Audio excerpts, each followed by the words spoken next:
Hello and welcome to the Crypto Science Society podcast, a show dedicated to the study of strange and unusual phenomenon. I am your host and co-conspirator, Heather Jane Metcalf. And I am Jason Cordova, your president.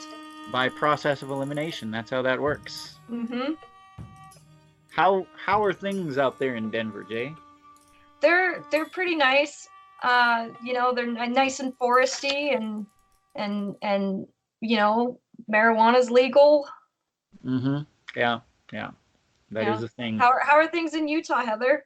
Utah is it's cold and desolate, much higher up, but there's mountains are closer, and there just seems to be a snow cap on every mountain, just constantly. That's very interesting that you would say that, because it's the forecast is said very differently, but isn't that weird? Yeah, it seems there's a lot of it just goes to show you can't trust the weatherman. Yeah. Or looking outside. Yeah. So for our listeners, I apologize. I'm not trying to confuse you. I'm not trying to mislead you. We're just trying to have a little bit of fun on this. It's been a crazy month. It's just our dry sense of humor. My mom always says you gotta laugh so you don't cry. Right. Yeah. And what's really fun, it really freaks people out if you laugh while you cry. Yeah, then they really don't know what to do. Yeah. Right. Keep everybody on your toes, and kind of seems like that's what we're doing with you. So. That is what we're doing for you. You gotta stay on your toes, people. Stay on your toes. And with that in mind, we are bringing you this very special bonus episode to talk a little bit about magic. It's a magical world, isn't it? Mm-hmm. Yes, indeed. There's treasure everywhere, and black magic mayhem behind every corner. Black magic woman. Mm-hmm. Mm-hmm. But first, we've got a few updates. Like I said, there's been a lot of stuff going on. It's been a busy month. One of the things. Do you have anything to report, Heather? For real, what's in Utah? What's in Utah? Actually, my favorite part about being in Utah this time of year is the colors of the leaves, which is one thing that when I lived in California we did not get. Actually get 4 seasons here, but other than that, we just, everybody's, life is quiet here. Life is very quiet here. I guess it depends on what part of Utah you're in, but I'm in the quiet part. So nobody dredged the lake and found a lake monster in Salt Lake? Well, not in, is Bear Lake's in Utah, right? Or I don't know. In Idaho? Did they find a monster in Bear Lake? Well, people have known about the Bear Lake monster for generations. So, they didn't dredge the lake. They already know it's there, but yeah. Okay, good. Well, maybe they should. Low profile. Maybe they should dredge the lake. Too many people vacationing there all the time. Yeah, that's probably a bad idea. Yeah, they have a riot. Conservation and everything. It's not a great idea either. Yeah. Well, in Colorado, do you remember hearing about Silver Cliff, the Silver Cliff Cemetery, in our investigation down there, Heather? Yes. Yes. Well, apparently someone else did too. Apparently word is getting out. Our podcast and blog is reaching people. And we got an email from somebody who, informed by our media, decided to take a trip down to Silver Cliff, and they contacted us with a few questions. So before they went, they said thank you for all the great articles and the information, and that it was going to help them prepare for an adventure down to Silver Cliff. Before they headed out, they wanted to know if we had any contact physically by a spirit, or mainly if it was just sights and that kind of thing. So I explained, basically what, I just reiterated all of the things that we experienced. In fact, that we didn't really encounter anything when we went, but the research that we had done prior explained that it was pretty much just the visions of the spook lights, right? Multicolored lights dancing around the cemetery. Mm-hmm. And they went on ahead and updated me after they got done. Apparently, they went on October 13th. So the day that the day our our last case came out, yeah. Yeah, and also it was the Hunter's Moon. And if you remember, we determined that the full moon was probably the worst time to go down, because most of the sighting reports actually occurred when it was either a new moon, so no moon at all, or it was cloudy and overcast. So they acknowledged that, yep, they went during the full moon anyway, but maybe in a way it was kind of a neat way to maybe reenact our experiment, right? Like you can test under the same exact conditions, right? So if they go and don't experience anything, then we kind of know that It maybe has the to be moon, the moon, maybe, yeah. right? But then if they did go and experience something under a full moon, then maybe that throws that theory completely out the window. It seems like they did actually experience something, although it wasn't visual. I will read their email as follows. I, along with 3 friends, went to experience Silver Cliff on October 13th. Before I give you insight, let me explain my day as a whole. It started out knowing that it was the Hunter's Moon day. Before knowing, I wanted to embrace Silver Cliff. I did have some dreams of positive sightings. I started the day at the Stanley Hotel, casting 2 protection spells. I didn't feel any connection at this location.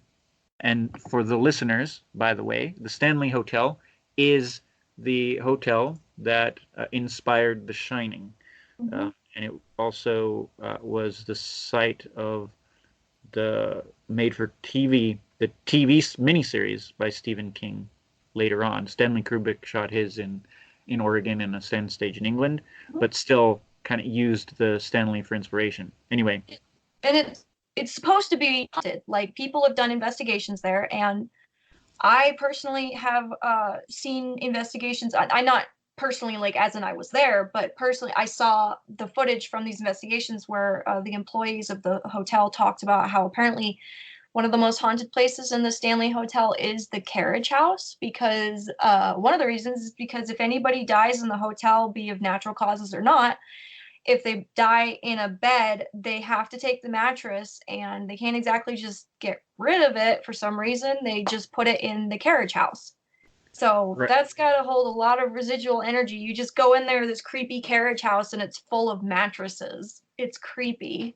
And it is kind of interesting, too, because so the Stanley Hotel is going to come up a little later again in some of our updates. So continuing on, around 11:30, I arrived at Silver Cliff Cemetery. So at 11:30 p.m., I arrived at Silver Cliff Cemetery.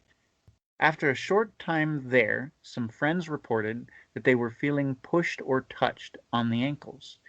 After such, 2 friends decided to head to the car, as it was cold and they felt unwelcome. Before leaving completely, everyone said goodbye to the spirits. I stopped walking and looked up at the sky. I felt positive energy, wanting my attention, so I turned and walked to a grave. I was pulled to a specific gravesite with 3 dolls propped up, leaning against the grave. I gave 3 gifts for the interred. 2 were protection, and 1 I will keep secret. After I put my last gift down, I heard a voice. No one else was there, and once again I could see my friends sitting in the car at this point. I heard a young girl's voice say, "Please help me." The voice was clear and wasn't the first time I had made contact with the spirit. We all can assume that the voice could be someone other than the occupant of the grave, but I know my energy was only focused there. Now, out of respect for the individual in the grave and the person sharing this email, I've omitted specific names. But it's clear that this person is obviously psychically sensitive and intuitive. Intuitive, indeed, and clearly a magical practitioner. Yeah, and I like the fact that they did cast a protection circle or spell on themselves and hopefully the rest of their friends before they did. That is something that I would recommend anybody who wants to do any investigating. Protect yourself energetically first before you go in. And then, how they said goodbye to the spirits, make sure that you close out the investigation. You are not being followed by anyone, and no one is allowed to follow you. Pretty much, if you've ever been, I like the analogy of like pretty much any door you open, close it when you're done. Yep, makes sense. It's the respectful thing to do as well. So nothing that doesn't want to come with you accidentally is brought with you anyway. That's just common courtesy. Have you ever worked? Have you ever worked at a ranch or a farm or anything? You always just keep the gate closed. Yeah, don't want anything getting out. Or in. Yep. Yeah. So that was kind of interesting, and I'd like to do a little bit of a follow-up. I think researching graves is a side. Graves and genealogy, when it comes to interred, becomes a interesting side hobby of the paranormal. Especially with all the resources that we have available to us nowadays. It's very easy to look into, your own genealogy, let alone like the genealogy of a spirit that you're investigating. Right. And when you're going into that sort of situation, you want to know as much information as possible going in so that you can look at it, I guess, from a more informed, historically wise point of view. And so that you know that you're not just like kind of running away with yourself. You've actually got stuff to kind of back up your own findings. That too, and I feel like it's respectful, right? Yes, definitely. It's so easy to get caught up in the kind of the sensationalism of it, right? Like, and it's I think too often people forget like that these are people, right? These are people, yes. These are people in a grave. These are people's relatives. These are people's ancestors, and they need to be respected. Yeah, just like you and I speaking expect to respect each other, I wouldn't just walk into a spirit's residence and be like, hey, come out, you're afraid of me or something? Or,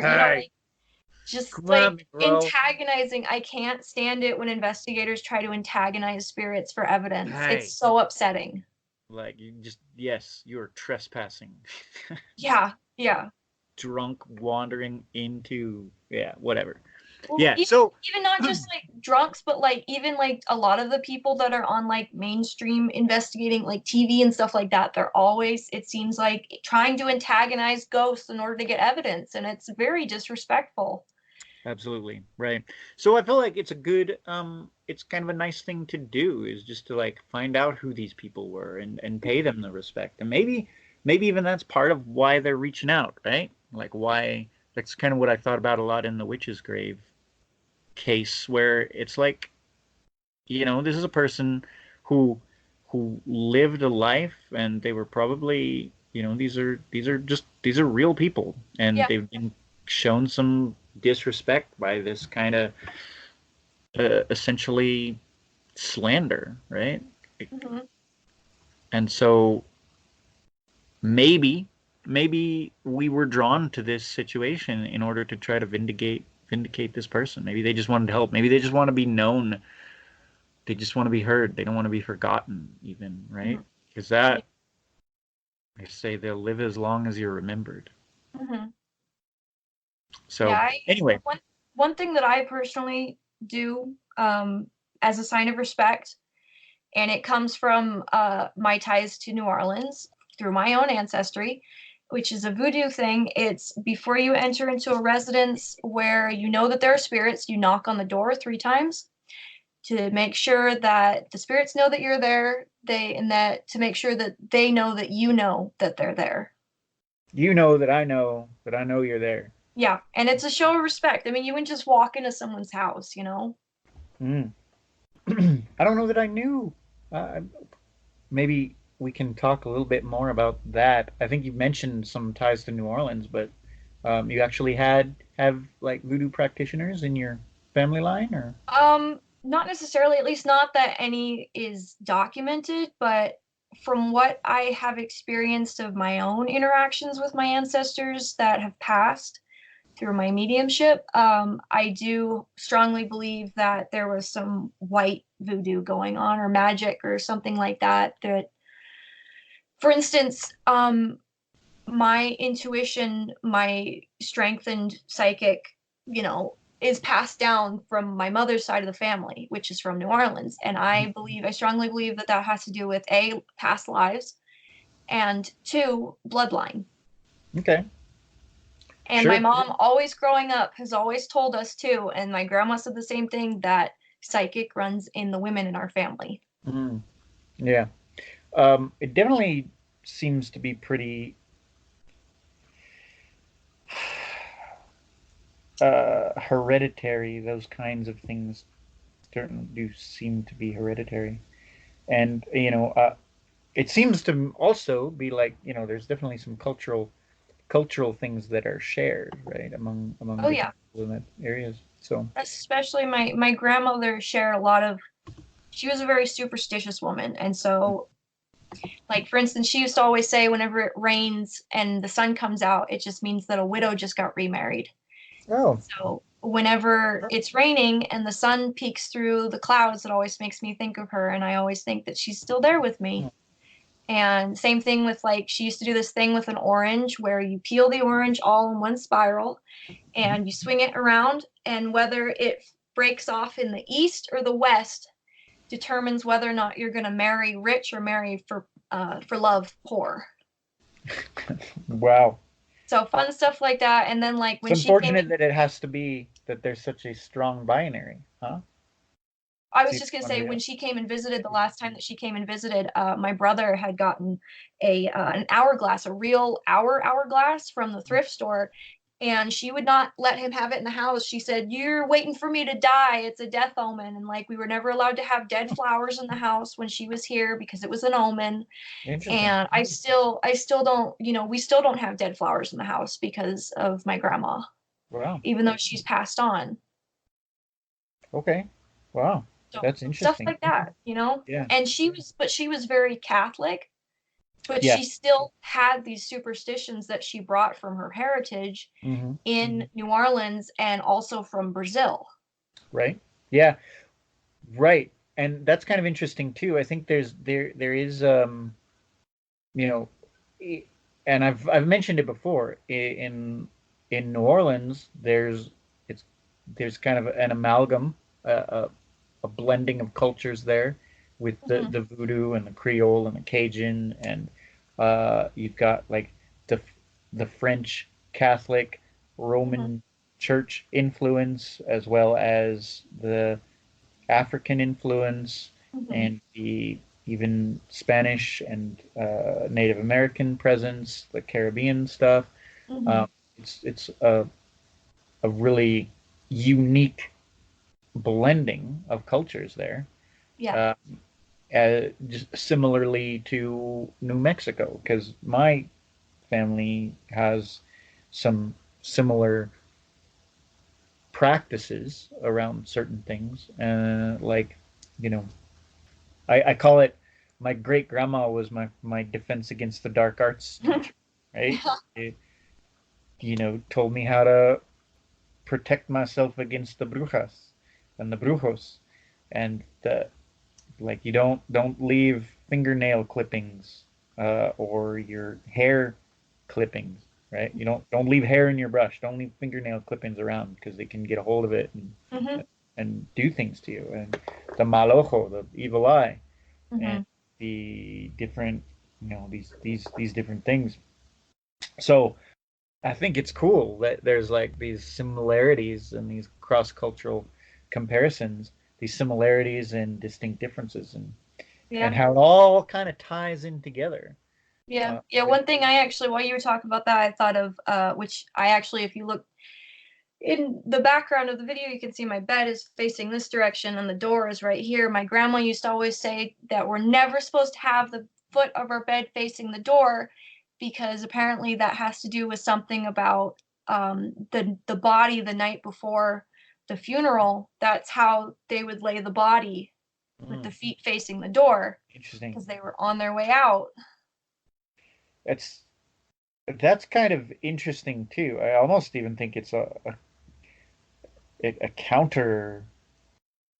Yeah. It just fascinating. What does it have anything to do with like east, north, like the cardinal directions or anything like that? No, it's just a door, just It's whatever nope, door is it's the door of the room. But I always kind of get a little superstitious with closet doors as well. Yeah, yeah. But yeah, so I actually was a little weirded out about putting my bed like this facing the door. My mom's like, "Oh, it's okay, Grandma will be fine with it." And I'm like, but she wouldn't. But yeah, like is it about grandma, or did grandma actually have something to teach? Right. Yeah. I don't know. And she definitely did. She taught me a lot. Like, I have noticed that I have carried a lot of stuff just unconsciously. Like, I notice sometimes, like, you ever say, like for instance, I say a lot, I tell people that I've never gotten in an accident, and then I'll immediately knock on wood afterwards, because it's just habit now, and I notice sometimes that I'll even do that unconsciously. Mm-hmm. Well, you know And what that comes from? what does that come from? Knocking on wood. Hmm. It's to appease the Fey folk. Yeah, and then similar thing with tossing salt over your shoulder, Uh-huh. because So they'll. back in the day when you were in the forest or something, and you know, it was basically you're making an agreement with the Fae or fairies or elven type Mhm, that nothing bad's gonna happen to me while I'm here in the woods, mhm, and they inhabit the wood, so you knock on the wood and the tree mhm. as the like, hey, I'm here, we're cool, I'm cool, you're cool, Yeah, do this it's thing. like Yeah. letting the spirits know that you're here. Exactly, letting the spirits know we're We here. have come full circle. Yeah. And again, and I don't really have any kind of segue or pivot to the next little tidbit of announcement or the update news, but we got a chupacabra. We got a chupacabra attack here in Colorado.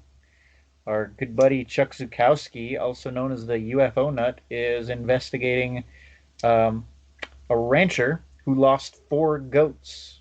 Uh, about we'll say it's within the last 3-4 weeks that this Poor, happened. poor goaties. Yeah, he lost 4 of the goats. 3 of them were mysteriously killed. One Oh, is missing. A fifth was injured but survived.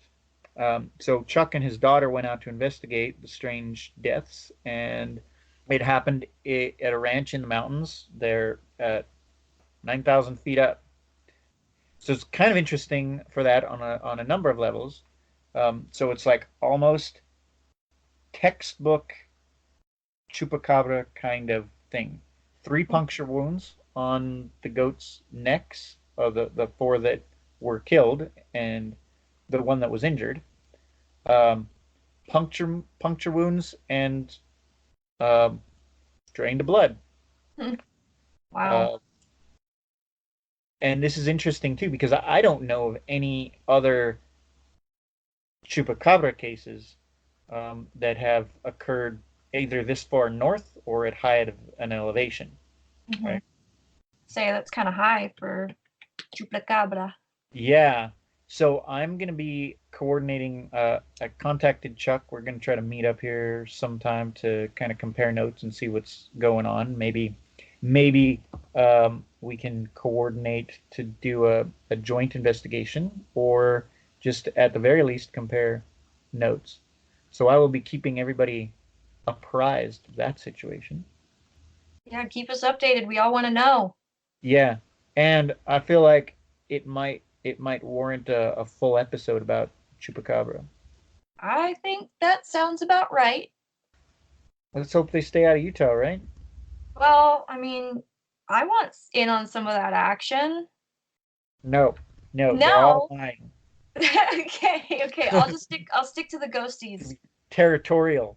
Yeah. Well, then you can't go and you can't do any more dungeon delving into graveyards. It's 'Cause that's my outside your territory. jurisdiction. Oh That's no, okay. No, we're not gonna play that game. Yeah, so that's what I thought. That's what I thought. Yeah. Yes. Oh, back to the Stanley Hotel. Interesting that you had mentioned too about the carriage house. Janae and I happened to go. We stopped by the Stanley Hotel on a recent trip. We actually were going to the Rocky Mountain National Park, and we were like, "Hey, we're in town in Estes Park. Why don't we stop by the Stanley, see what's going down?" You know, certainly couldn't be anything going on there a couple weeks before Halloween. Famous last words. Yeah, but no, it was pretty packed. It was pretty busy. They're doing a lot of ghost tours. And we kind of scouted it out as an idea for an investigation. I know a few people who've done investigations, and really I want one of to the go. coolest. Hmm? Can I go? I want to go.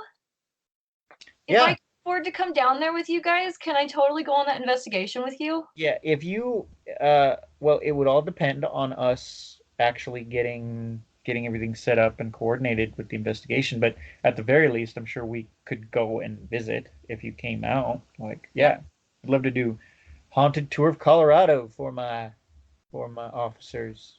Heck Woo! yeah. Haunted Um, Colorado tour. Then we'll but have to say Utah.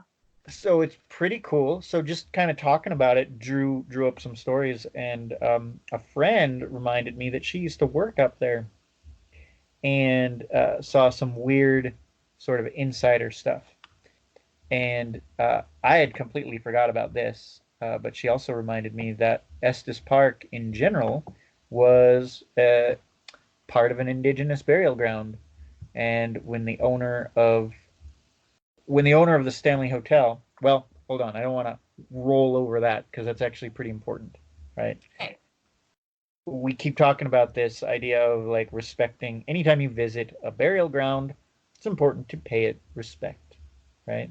Mm-hmm. So, of course, there's a lot of situations where there's an indigenous burial ground that is disrespected because settlers want to build their stuff there. Mm-hmm. Right? A lot of cases in this. And actually, I remember hearing this as like a rumored thing, but I don't know 100%. And I want to look into it, dig a little deeper, and make sure that that's true. But legend has it, we'll say, that Estes Park is an indigenous burial ground. Hmm.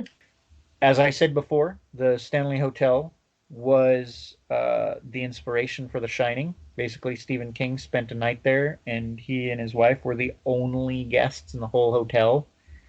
And he had this, he got drunk at the bar, and he had this conversation with the bartender, and got lost in the halls, and like had this really interesting experience at the hotel. And so it inspired the story. But there were also a lot of real life sort of ghost stories that were interwoven into the movie as well as the book. And my friend relayed this story about something she heard when she worked there. According to her, when the owner decided to get a fire truck collection, they had to clear out an old pump house. So it was like kind of like the carriage house, but there's equipment and stuff. So they had to clear it out. And for a week after, two of the engineers who did the work had nightmares and woke up with what felt like a weight on their chest. Hmm. They described seeing a man standing in the corner, and so they told the resident medium, Madame Vera, who is described as an imposing 6 foot tall woman with long silver hair, is usually wearing some sort of shiny velvet. Uh, she did an offering and a prayer and the workers stopped having nightmares, and they stopped being haunted. Apparently, Madame Vera is a fantastic medium and really friendly and easy to talk to, and she would be likely to be willing to do an interview with us. So we're going to try to set up, even if we can't do an investigation, at least we might be able to interview Madame Vera. That'd be really cool. That sounds awesome. I think if y'all are interested in that, let us know, and we'll hook it up. But yeah, so that's what's going on. Speaking of mediums and magic and witchcraft, Mm-hmm. what Yeah, is our episode about today? That's what we're here to talk about. So we've done kind of two-phase. Heather did a little bit of her. Heather prepared something. I prepared a little thing, and we're gonna bounce it off and just go hog wild with all this magical stuff. So, do you want to go first, or do you want me to go first? Well, okay. I thought I would talk about my own experiences since I guess I could be considered a cosmic witch, a Okay. cosmic white witch, which means I kind of dabble in like the divination, tarot, astrology, and I very much delve into the astrological signs. So I am an earth sign, so I am very connected to earth magic as well. Mm. And I know that you're a Gemini, so that makes you an air sign. So I'm sure that you are probably, I mean, tell me if I'm wrong, but I'm sure you're probably very connected to air, right? Like, and that particular element. And I'm sure I've personally noticed it a lot in your personality as well. Mm-hmm. Flighty. Yeah, well, not necessarily flighty, but like you're very easygoing. Mm-hmm. You accept change very well. You are just, you take these things that happen to you and you just kind of flow with them and let them be something good. You know, it's like things don't happen to you, they happen for you. Mm. Oh, and you can tell me if I'm totally wrong, but that's just kind of what I've noticed about you. But I would like to talk about, I guess, kind of the main basis of what I believe witchcraft is, and what I would like to first ask you is, what do you know about the law of attraction? Okay, the law of attraction. You could go a couple directions with that. Generally speaking, the what I understand of the law of attraction is a kind of a synchronistic tendency of the universe to gravitate towards certain things. So, you talk about the idea of there's no coincidence, but there's synchronicities, right? So it's almost like an order to the universe. Yes. The universe is designed in order to have these to roll by a set of rules. Mm-hmm. And part of that law of attraction is to help make all that happen. I mean, on a very more a physical sciencey level, it's you can talk about it like gravity, right? So every particle has a gravitational field, so particles tend to attract to each other and combine and form bigger things, and so on and so forth. So that's why big planetary bodies actually orbit each other in space. If you take that concept and apply it to a energetic magical framework, then you get an idea of how that works. So am I right? Am I wrong? I think that that's a very scientific outlook on it. My kind of thought is, I guess, to make it understandable for people who are not really very versed in like the scientific aspects of it, is I always like to think of life almost like a video game. And the law of attraction is kind of like opening up the console commands and cheat codes.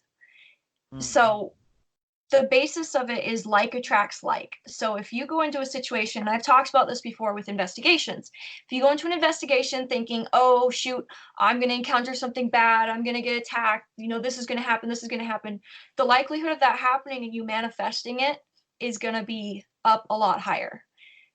But if you go in and you say, oh, good things are going to happen, and, I'm going to end up helping someone, and that's what you're going to be focusing on, so that's what you're going to manifest.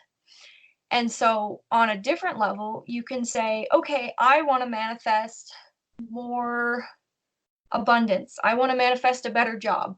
So I'm going to keep putting that out to the universe. I'm going to keep putting that out to the universe, and I'm going to start adjusting my life so that it's like I already have that in my life. And, if I want a pony, I'm going to start adjusting my household to fit a pony. I'm going to start buying stuff to be able to have a pony. And then, would you look at this? There's an opportunity to buy a pony. Now I have the chance to actually take it. Mm-hmm. And so if you look at witchcraft and magic, it's essentially kind of using the law of attraction in a different way. So I guess that's the way that the law of attraction has been made for people that don't necessarily know how to use different cheat codes. Yeah. So that's just kind of the basic dynamics of the game. This is how you can get these things to happen for you. Mm-hmm. But with witchcraft, it's almost like you're focusing so much psychic energy on this, whether or not you putting together all these ingredients in this Eye of Newt and putting on this talisman is actually going to make it happen, or whether or not it's going to put you in the mindset for those things to happen and you be better, I guess, in the mindset to take control of them in a way. Mm-hmm. If that makes sense. And I may not be explaining this exactly the way that I want to. Yeah. But for instance, you could think of it as a placebo. To people who don't believe in crystal energy and stuff like that, I fully believe that certain crystalline and stone structures carry energy differently. Mm-hmm. But for people who are oh, that's stupid, that's ridiculous. Mm-hmm. Think of it as a placebo, If I carry around this stone that is red and I say grounds me, every time I look at that stone, it's going to remind me to ground myself because mm-hmm. I'm going to think that it's grounding me. Right. So it's a placebo. And if you think about witchcraft as a placebo for the law of attraction, mm-hmm. or you think about it as I'm going to go and do this moonlit ritual and it's going to manifest these things for me because it's a full moon and I'm going to make these intentions at the full moon and we're going to dance and, make just flower sacrifices and stuff and dance around in the moonlight and that's going to make something happen. But it's at its essence, you're sitting at this full moon ritual, you're making an intention for the month. And on the new moon, you make the intention, and the full moon, you sit there and reflect on how it's manifested over the half month. Mm-hmm. And then you do it over and over and over again. Right. So even if it's not, let's even give it the benefit of the doubt. Let's mm-hmm. say that it's maybe not, it's not a placebo. Yeah. And, whether or not you believe, because I actually happen to I happen to be very close to a spiritual leader who is, in all respects, well, let's put it this way. I'm just saying it in the placebo term for our skeptics that may be listening. This is a term that people who are not all into the magic and, the witchcraft and stuff like that, this is an idea that people can grasp easily. Sure. Well, and let me rephrase it this way. Let me put it this way. Placebo or otherwise, yes. Say even you can take an atheistic approach to this kind of practice, right? Yes. Yes. There's a psychological element, right? Mm-hmm. There's a physical element. We do know that action does something to our psyche, does our body, right? Yes. There's a ritual aspect that something about the human psyche latches onto and needs. So whether or not it is a energetic thing going on, whether or not there's spirits involved, there's some sort of technological, a physical process that is happening through the action, through the ceremony. Absolutely, and psychological as well. But yes, absolutely. And, whether or not you believe in it, there are energetic forces in this world, be it what is in your own body, electrical currents, what makes your TV go, what makes your you be able to get up in the morning, what makes you more energetic sitting in the sun and enjoying, like, basking in the vitamin D, and what makes you more energetic by drinking your coffee. It all has to do with this energy that, if you look at from a scientific, cannot be created nor destroyed. So it just changes form. Mm. And that's a scientific fact, that energy cannot be created nor destroyed. Yes. So you have energy in you, and you can learn to feel that energy and manipulate that energy if you so choose. You can manipulate the energy around you. You can feel the energy in other organic material. You can feel the energy in non-organic material, such as stones or crystals. Mm-hmm. And if you think about it on a molecular level, if you look at the vibration of things, molecules that are close together, this is solid stuff. They vibrate, they're very, very close together, and they vibrate together. But things like gas, the molecules are moving very, very quickly. And everything has a vibration, whether or not it's solid or liquid or gas. So when, these people, like, the next time you see a hippie walking down the street and they're like, dude, like, we're on, like, the same vibration, man, like, you need to think about it, that you are vibrating, whether or not you feel it or not, whether or not you feel that energy or aware of that energy, you are at a certain vibration because of what your energy is at. Right. And everything has energy in it. True. Absolutely. So did you have any specific encounters or maybe any specific situations where you practicing these magical... Well, I personally have been doing a lot of energy work lately. I am really, really, really good friends with the sister of the founder of the Jedi Church. Mm-hmm. And she has been teaching me how to be a Jedi. Nice. And that may sound kind of silly to some of our listeners, but they call it the Force. And what the Force is this energetic field around our bodies. And our energetic field is not inside of our bodies are inside of our energetic field. Okay. So let's do this exercise real quick. Will you do an exercise with me, Jason, real quick? Yes. All right. Okay, so kind of get into like a meditative pose. And it could be sitting down, it can be laying down, it can be whoever what you want. I want you to be able to completely focus on yourself, your center, and think about this ball of energy, whether it's above your heart, like in your heart, a little bit maybe below, just whatever your center is. And focus on this ball of energy forming. And just focus on that for a little bit until you feel it growing and growing, and then let it just kind of encompass to your skin. And you can close your eyes when you're doing this. And then consciously feel that and push it past your skin out around you. Done. And doing it. If you have any plants nearby, or if you have any crystals or stones nearby, you may feel them. If you have people nearby you, you may pick up on them. Their physical sensations is what I pick up on. But other people's empathic skills, they're able to pick up on images, which sometimes I see images. I have a friend who is able to tell me emotions. She's able to feel their emotions. She can tell you what a plant is feeling.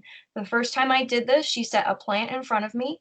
I expanded my energetic field so it was encompassing the plant, and I felt this cold sensation on my spine that was the same temperature as the plant's leaves and the plant's stem. I was feeling the plant's stem as my spine.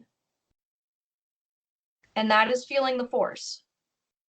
All right. I'm still in this state. You've left me in this state. And I'm sure any of our listeners who are following along and working on this exercise too, are trusting you, Heather, to bring I'm us back. happy to bring you back. So, feeling that energy, call it back into your body. And you can do that by focusing on that ball of energy wherever you originated it from in your center. And breathe in, and then just release whatever energy that you may have picked up, exit your body through the heels of your feet. And now you haven't held on to any residual energy that you may have picked up while you were expanding your energetic field. And a practice that I personally do every morning is I sit there and I meditate on that. And while you sitting here and our listeners may have been able to push that energetic field right outside their body, you will eventually be able to push it out to the room, to whatever building you're in, feel the entire building, push it out farther to the property, the town you're in, the state, the country, eventually the continent, and then the ocean surrounding it. And eventually you can encompass the entire world. And that feeling, when you get to feel that, it's like you're almost floating. It's like, of course, you know that you're not really actually physically floating, but it's like you feel a little bit airy in your head and you're just connected. It's a very, really good feeling. And when you get to that, just how you bring yourself back is you just kind of imagine just all of this energy just sucking back into you, feeling it in your center, and then just release whatever energy does not serve you that you may have picked up. And that's how you do that. That's nice. Nice little guided meditation. Guided meditation. All those. No, it's an Australian accent. They always have an Australian accent. A guided meditation. I don't know how to do that. I know how to do a British accent and a Texan accent. I can do a Texan accent. It's not the same. What are you? Are you from like Yorkshire way? You got a northern accent, or I'm not entirely sure actually. A little more posh. Your accent I prefer the posh because it's a bit more easier on the tongue. It's I'm not very good at the Cockney or anything like that. Again, you know, a proper Rhodic accent. A Nordic accent? A Rhodic accent is actually called a Rhodic. Oh, Rhodic accent. Our accent is how it should be. Actually, I'm not very good. Oh God, no! I'm just gonna be sounding like a shite. Aye, right. Well, maybe we can come back and along with all the listeners who are happy to join us on this little adventure, and I think it's always good to do a little guided meditation, and again, whether or not you believe in the energetic aspect of it, again, you can look at the ritual and the process, and like meditation is a good thing. Yeah. Now, something else that's interesting if you don't believe in like the energetic process, like even just sitting there and doing that little meditation with us, just let your own peacefulness that you're able to feel in that moment speak for itself. You know, you don't need to believe in all the energetic stuff about it, but just like if you do the exercise and actually commit to it, it'll make you feel better. It doesn't matter if you have to believe it. It does, and it is really good. And what is another interesting thing about that is I think there's a lot of this energy work. It sounds really like what they've done is they've built this energy work into this system. There's a really good book, and I've recommended it to you, Heather, a couple times, but our listeners too, if you're interested in doing this kind of angle. It's a good, like, basic, really systematic, protocol-based kind of way to get to know energy. And I feel like, it's called the Psychic Energy Codex by Michelle Bellinger, and she's actually outspokenly self-identified as an energy vampire, an ethical energy vampire, and actually Savannah and Janae and I actually did a workshop with a group that was kind of practicing her teachings, and we got, I feel like it was a very helpful education to get to know yourself, right? So like you can think of it on two levels. One, stripping down, kind of pulling away the dogmatic aspect of some ritual, and just understanding what the structure like the structure of a ceremony, the structure of a ritual or a spell or whatever it is that you're, or even a prayer. So like whatever it is that you're practicing, however it is that you practice it, it kind of gives you an idea of like the fundamental elements of what you're doing when you're doing it. And then, of course, on the more atheistic side of things, you can look at it again as that psychological process, right? And again, or just that working through this almost what I've come to look at as a almost a technological approach to our subtler energies, Yeah. so to speak. And my kind of thought with all this that we're talking about and making it appeal to skeptics slash the atheists and whatever it is that you believe in, whatever you do choose to believe in, because you're focusing so much of that belief on it, it's going to be stronger. So if you go in and do something and you do the motions just to do it because you're trying to appease someone, or you're just, like, it's just like hypnotism. Hypnotism, it can be looked at from a psychological perspective, and it's, they say all hypnotism is self-hypnotism. If you do not believe that you will be hypnotized, you will not be hypnotized. If you do not go in there and do everything that you're supposed to be doing to get hypnotized and allow yourself to be hypnotized, you will not be hypnotized. True. Yes. Yeah. Although there's always that. There's like a joke. I feel like I just have this joke idea in my head of a person who's like really stubborn and boneheaded. And, oh, I can't be hypnotized, and they end up being like hypnotized and going deeper than anyone's ever been hypnotized before. I actually think I'm getting that from Stir of Echoes. It's a Kevin Bacon movie. If you haven't seen it, it's awesome. I have not, but what if really just whatever that person is saying on the outside is not really what they're feeling on the inside, Yeah. You never know with people. He could say, oh, I don't want to be hypnotized. There's no way people can be hypnotized, but like, Right. I'll be like, on the inside, he's like, oh, I want to do this. This will be so cool. Or like, oh, like, fine. Just to prove them that I can't be hypnotized, I'm going to do everything that they're going to say, and I'm going to do it the best that I can, and I'm still not going to be hypnotized because, just, it's interesting. It's what you put into it is what you're going to get out of it. Indeed, indeed. Be true to yourself, people. Be true to yourself.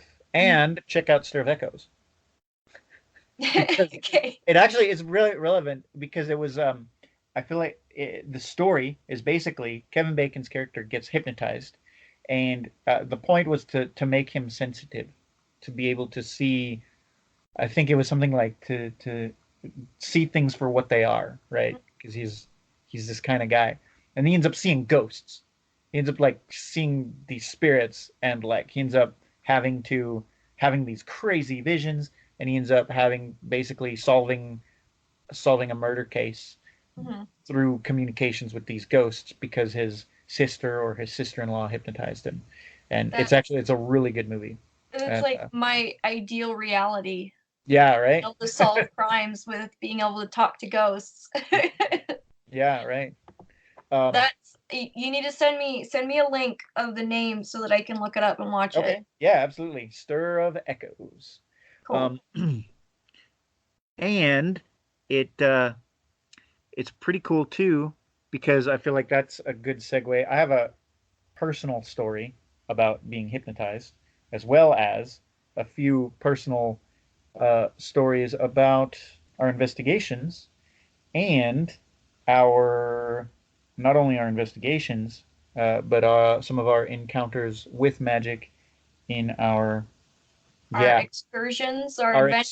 Excursions are like, yeah. When we talk about magic, we can talk about magic in a lot of different ways. Magic can take many forms. Even seemingly ordinary things can be viewed as magic when time is taken to really appreciate them appropriately.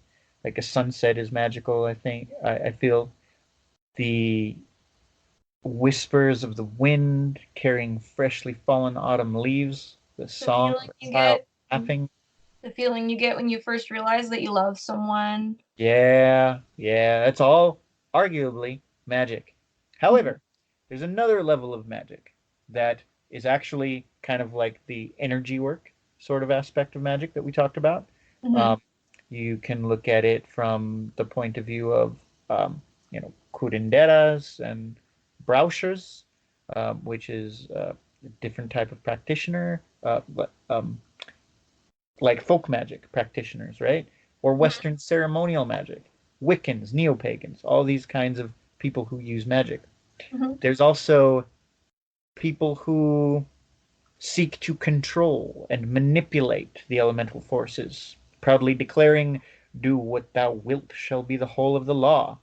Mm-hmm. Those who use their knowledge to impose their will and Like take dark warlocks and and witches and take away, yes, yeah, the yeah. stuff that people were persecuting witches for hundreds of years because they Mhm. thought that that idea was, I guess, all encompassing of all who practice. Indeed, indeed. There are also there are ethical and philosophical debate regarding right hand path form of magic and left hand path form of magic, right? Um, and the debate on this will remain until the end of time, probably until there's no one left to argue. But for the most part, contemporary magic users are ethical people and fully functioning members of society, and currently experiencing an unprecedented acceptance in a very highly technological and concrete thinking modern world. But there are also those who find their way to a craft who have a malicious intent, ones who immerse themselves fully into the dark side, and those people are essentially, I consider them, and others would as well, criminals who have weaponized their spells and sigils and are as dangerous as any other criminal. Yeah, and I guess the only system in place, the only justice system in place that the video game of life has is karmic energy, Mm. and that even if it's not in this life, it will be in the next life or the parallel life or the past life, that these people will get exactly what they give. They will reap what they sow. And that's exactly what karma is. Mm. There is a fundamental belief within magical practices that the law of reciprocity, right? Whatever you put out there, you get back tenfold. Mm-hmm. Different traditions have some different. Yeah, and that goes along hand in hand with the law of attraction as well. True, indeed. Yeah. Now, the average person typically thinks of a paranormal investigator being called upon to review reports of hauntings and poltergeists and the occasional peanut butter stealing Sasquatch, UFO sightings, and the like. Do But they at least steal jelly too? well, in our case, no. But it Well, was that's a story for another time. now I'm concerned with what they're eating their peanut butter with, though. Yeah, yeah. It's tough, right? You think, but then again, we're anthropomorphizing, right? Well, I mean, okay, so the common law of peanut butter is that you have to have something to break up the stickiness of the peanut butter. Yeah, but if you're another kind of creature, perhaps your metabolism or Your your salivation, maybe he's salivation yeah. does something different. Maybe you Yeah, just I guess you're right. I am imposing my expectations onto exactly. You Sasquatch. got to be careful. You got to be objective and respect another creature's culture. You are absolutely right, Jason. I Don't yum apologize. their yum. Now, it might surprise our listeners to hear that a remarkably high number of requests come in uh, for help all too often turn out to be the result of what I have come to call black magic mayhem. Black magic mayhem is basically the result of someone messing with powers they do not fully understand and end up causing a great deal of harm to themselves or those around them. Often well meaning but naive people, these individuals also seem to have put their trust into someone that they had considered a teacher, only to learn later that their teacher may have had some malicious intentions. Now, as I mentioned before, I was raised to be aware of and to take precautions against the work of brujos and brujas. Before the Crypto Science Society, um, I was a teenager serving in the U.S. Navy, and I encountered a dark wizard. This case was an individual who was fairly adept, right? I had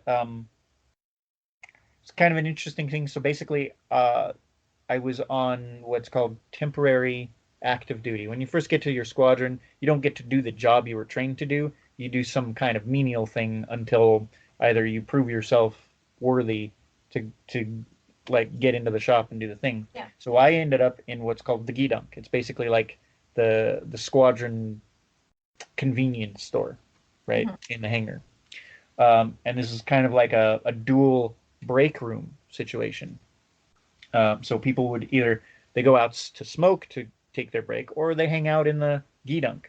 And as the cashier, it was like late night shift. You get a lot of conversations. You get a lot of people, and I would be reading books, and like people would come in and chat me up, and we'd have a conversation about whatever I was reading, and often it would be something UFOs or whatnot. And so people got to know me that way and recognize if they wanted to talk about it, they knew they could talk about it. This individual started feeling me out and started dropping hints and implied that I don't know if he was maybe even looking for a what do we call it? Confidant. A confidant or a a wingman, so to speak, like An apprentice? a wizard, a wingman wizard, right? A wingman wizard. So basically, what he was doing was using his powers. Well, basically, a pretty, for the most part, there were some glamour spells where you go on kind of like it, turn your charisma points up, right? You make yourself appear more attractive, or basically you would go. I like the D&D reference, by the way. Thanks. Add to your charisma. Add to your persuasion. Yeah. Put all your points into charisma, and in this case with manipulation. Basically, it was casting love spells, basically, and using glamours to get some, right? And he would go out to the club, and people would watch this happen. He'd walk into a club, and he would choose the object of his desire, and suddenly this person would just break from whatever they were doing. They're usually young women, right? They were all young women. Some of them too young, and to the point where they were. It raised some concerns for sure. Yeah. Imagine. So basically, he'd go into the club, he'd cast his spell, and snag whoever he wanted. They would describe even I don't know why, I just had this some sudden compulsion. I had to come over and say hi to you. Then he'd do his thing and all that. Turns out, then he'd brag about it. He took pictures, and he started raising some serious questions for me and others. We're like, this is messed up. This guy's using these powers for not good ways. Because one of the fundamental ways that I was taught is that you never take away from the free will of others, right?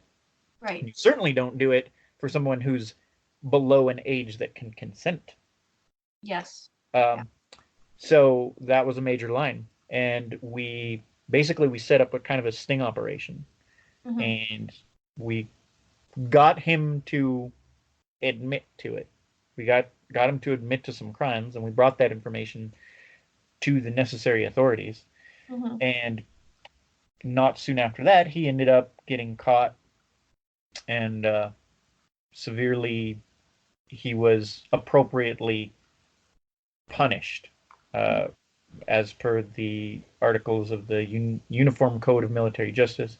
He had an open bay captain's mast. And he ended up going to jail and kicked out of the Navy on account of it. Yeah, So that was some pretty messed up stuff. yeah. That was with, my first battle with a dark wizard. yeah, with great power comes great responsibility. Right. Yeah, indeed. Now that said, I've done some things. I've worked. I've come over the years. I've learned more about magic. I've learned more about more connections with my own spiritual path, my own spirituality, and come to where I am with paranormal investigating and all this. And what ended up what I thought was pretty interesting was like last year in particular, we got a lot of calls for like people who were thinking they were possessed or that they had a demon in their house or these energetic parasites, but also these interesting things with the quote unquote black magic mayhem things happening. Mm-hmm. So, one case in particular, we were called on with what started out to be a poltergeist. The woman claimed that there was a poltergeist. There were shadow beings in the house. There were things being moved around, thrown around, all kinds of this stuff. We get there, and Janae interviewed the couple, and I did a little bit of a survey of the house and took some pictures. Kind of checked in. Janae and I both checked in energetically, and we both through this evaluation we determined that it was not a poltergeist situation, right? It wasn't the house, it was something about them. And I finally just came out and asked her point blank, what do you think is going on? She broke down crying and said, I think I'm causing it. Why do you think you're causing it? What does that mean? Turns out she had this person who had been teaching her, who she discovered was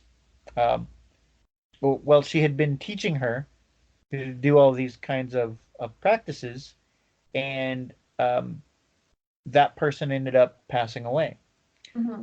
Come to find out, after going through this person's effects, they found all these satanic altars in the person's possession. A lot of things that were appeared to be more on that black magic side of things, and it clearly came to we came to determine that what was happening was this person was not acting with her best interests in mind. It was somebody who was actually trying to hurt her under the guise of helping her. So we worked with this person to shift some behaviors and basically get rid of all the stuff that she got from her quote unquote mentor. Yeah. And got her back on a direction of a more positive way of even working with those powers, if you will, and get her back on a right track in a healthy, positive way. And so that was like one of our that one was about a year ago, or maybe even 2 years at this point. Yeah. And I think that both of these experiences that you have witnessed are both major testaments that I can never stress enough is that people should protect themselves. Indeed, absolutely. If you're, you know, practicing any of this stuff, if you're going into investigations, if you're practicing magic, even if it's white magic, if you consider yourself like, you know, you can even consider yourself a Christian witch. I consider myself a Christian witch. And there are quite a few, actually. Use that energy for my higher power to protect myself. And if you don't want to use your higher power, or you don't, you know, consider yourself to have a higher power, use nature, because you can't be a witch without calling from nature. Use nature to protect yourself. Make sure that you've got, you know, the prayers, the energetic cleansing, the crystals, the sigils, whatever it is that you need to make sure that you are protected. And if you feel like you're being attacked, make sure that you are protected. Absolutely. And yeah, and I don't know. Let's see. Do we have another example too. Of being protected? Well, of another example of this kind of misuse and abuse of Well, magic. I have my own experience of my own foolhardiness of using Turo inside of a protective circle, Mm. just kind of nonchalantly. I actually invited a spirit in a very I wouldn't exactly say evil spirit, but it was mischievous, and it had been around me for a while, and I had cast this protective circle around my space, and it was starting to dissipate because it no longer had a connection to me. And I decided to, my mom wanted a quick tarot reading card because she saw that I was working with my tarot cards. And so I did a reading for my mom. It was just a simple 3 card past, present, future layout. And I invited something into my space that came to me that night, and I heard it. I have a radio box in my room that's always on. It's just kind of got this cord coming out of it where I can plug in my phone if I want to. I heard it come through the speakers of the radio box. I heard it psychically, and I heard it with my own ears. And Mm. it came into my room, and it's almost like you know that there's something there, but you don't want to open your eyes Right. because you know that you're going to see it. Mm-hmm. And so you don't want to see it because you know that you're going to be more afraid and it's going to give it more power. But I could tell that it was not wanting to be nice to me. It was not something that was there like how I usually have, like when my ancestors come and visit me sometimes when I'm asleep and do their little healing and stuff like that. This was very different. This thing, whatever it was standing in my room, and it was almost laughing at me energetically. Ooh. And I kept saying it was laughing at me because I had invited it back in. And I started saying the Lord's Prayer under, I could tell that I was being affected either by the chemical reaction of having that energetic being close to me and you get almost like this frozen feeling. And some Wow. people describe it as, paralysis. And I Sure. was trying to say the Lord's Prayer out loud, but it was coming out in mumbles, Huh. and kept just saying it over and over and over again until I was able to speak it. And it went around my bed, and it came up and it grabbed my toe that was sticking outside of my blanket, just to kind Wow. of be like, haha, I'm still here. I can touch you. You invited Wow. me back in.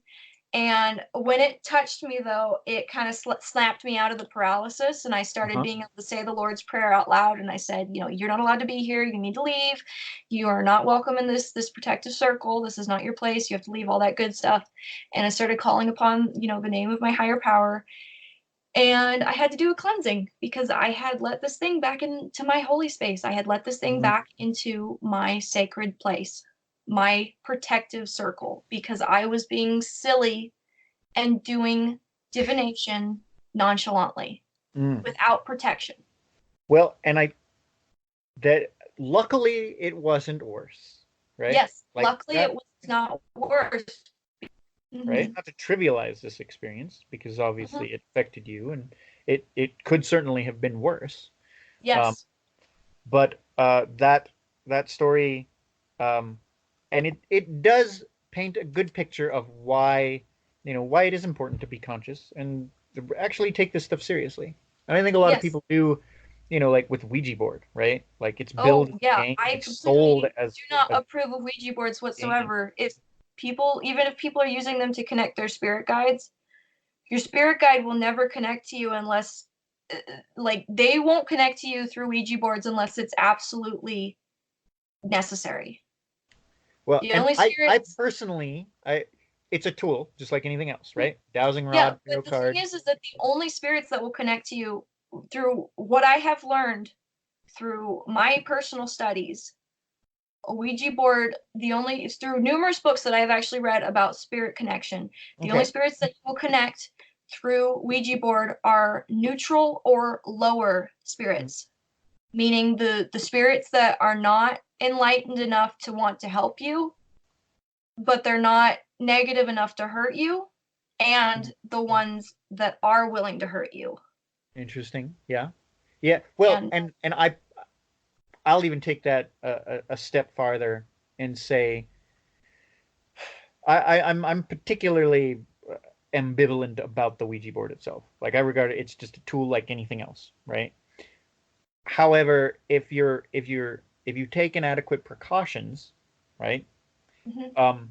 You've put up your filters, your and your you've taken precautions to only invite the ones that the specific ones that you want to help you, then it kind of takes the need of the Ouija board out of the equation, right? It Like, Yes, but my opinion with the Ouija board is so strong that I would even say going into a Ouija board with positive intentions is you're using a tool that you cannot control. You're sure, using a tool that your intention is not going to matter with because you're opening a portal, and the portal is not going to discriminate.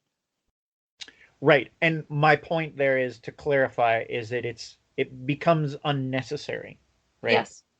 Mm-hmm. If you're taking the necessary precautions to only communicate with the spirits that you are selectively looking to communicate with, then it kind of makes the Ouija board itself unnecessary Yeah. because you're establishing a strong connection with, say, an ancestor, right? Yes. You know, it just makes it unnecessary. So, Yes. And um, I guess my recommendation for people who do want to dabble in communication, every human being who is alive on this planet has the ability to develop their intuition and their psychic skills. We are all born with these abilities. And so if you are really that adamant, develop those abilities that you already have, you know? right. That way you can control it. Yep. Right. And it does. It is important, and to regard it as take it seriously and recognize that it's not a game. It's not something to play with. Which Yeah. brings me to my next story, which I feel is pretty much. I kind of I'm at a point where I don't necessarily blame the naive individual that picks this up as Mhm. much as I do the bastard who created it and promotes it and pushes it. Yep. And They this promote it is as a board game. It's create like no, you no, go no, to no, no, the Halloween not the store. Ouija board. Okay, Done with okay, the Ouija board. I'm okay. talking about an a very diabolically dangerous individual by the name of E.A. Quetting. Mm. He's a YouTube sensation who basically has taken some of Crowley's work and twisted it to a place that is beyond any kind of anything I would consider helpful or useful and only harmful because, for a number of reasons, it takes out some of those key protections and amplifies all the negative aspects of it. So it's Mhm. basically running around, basically handing out hand grenades to kindergarten class, Mm. right? So we got called by somebody who said that their brother-in-law painted a sigil on their back porch, opened up a portal, and they need help closing it. Mhm. Long story short, dude's back in prison, but because of what he did, they need help closing it up. Mhm. So we went through the process. Kind of, they wanted to send me pictures. I said, no, no, no, no, don't send me pictures. I don't need to see no pictures. Yeah. I don't want Don't be spreading around that to be sigil. transferring that, like send that portal right into my house. No. Yeah. No. Um, No. like no, but describe it and we'll talk about it. And it sounded like something. There were even some specific demon names that he was trying to manifest and play with. Nope. There were Nope. some nasty individuals. So I called on my brother Heishi and Janae, and we collaborated on this, and we found a um, a spell that was written by Arthur Edward Waite, who is, if you get into kind of the background, uh, was really, in a sense, Crowley's nemesis. I think Waite considered Crowley his nemesis, but Crowley Mhm. probably didn't regard Waite as anything or anybody Mhm. because of pretty much who he was. But Yeah. nevertheless, this was a spell that was specifically designed to basically undo the work of a dark wizard who had repented, right? Who had basically was sorry for what they did and wanted to set things right. Which is, what's that? Was he sorry? Well, as we came to find out, that the person who started it all and ended up back in prison, I don't know anything. I don't know where he stands or where he is. Probably is pretty messed up and stuck on what he is. But the brother-in-law was working with him on this, and he was pretty messed up about it, and he was feeling guilty and wanted to set things right. And like that was why we got contacted in the first place. Mm-hmm. Through talking with him and the sister and the members of the family, we've come to find out that they learned this stuff from this internet guy EA Quitting. And I looked up his stuff, and I was just like horrified to see what he was spouting out, what he was putting out, what he was telling people. So like, please do not listen to this guy. Like, take some time and like really learn something. So what ended up happening was, so he's basically sharing little bits and pieces, just enough to get some goods for somebody to like get some results, but completely leave the doors wide open. In fact, this is kind of similar criticisms to a lot of indigenous people who actually practice these traditional ways are highly critical of Carlos Castaneda, who kind of promoted a kind of a like an easy path to getting fast results, but without the discipline and the respect to make sure things are done properly, to tie up the loose ends and close the doors that you open up when you do it. Mm-hmm. So on the one side, it made it so this situation was actually the sigil was there were all kinds of mistakes with it, and there were some kind of silly things. So on the one side, it made it so it wasn't as dangerous as it could have been. Mm-hmm. But on the other side, it was just dangerous enough to cause trouble. Yes, right? Yes. Mm-hmm. Could have been far worse again, but it was bad enough that we had to come out there and do our things. Basically, we did a house cleansing and worked with the people and helped like get things sealed up, and told them to burn this, burn that, and mm-hmm. do this ritual this way to seal things up, and seemed like everything worked out, because haven't heard any follow-up, but that definitely was a rough ride in Black Magic Mayhem. So take that as a lesson, people. Make sure mm-hmm. that you are getting, if you want to learn this stuff, if you want to do this, it's great, it's fun, it's enriching, it's beautiful, it's powerful, and I believe it's real. I've witnessed it in action, and I do believe that there is truth to it. So I want to make that clear too. We have listeners who are very atheist. We have listeners who are on the other end of, true believer. Mm-hmm. And I like to think of myself as somewhere in the middle. And, I'm open to evolving my ideas and perceptions. I guess just kind of the moral of the story too, I feel like you might be trying to get at is learn as much as you can in theory before you even attempt to learn it in practice. True. Well, and also learn it from a trusted source. Trusted right? Source, multiple sources, as much knowledge as you can get, but make sure that they are trusted. Don't rely on YouTube. No. Don't just start the Wiccan books. Mm-hmm. Most of the Wiccan stuff I'd say is fairly safe and harmless, basic, introductory kind of stuff. Mm-hmm. But it really does take a lot of work. It really does take a lot of discipline.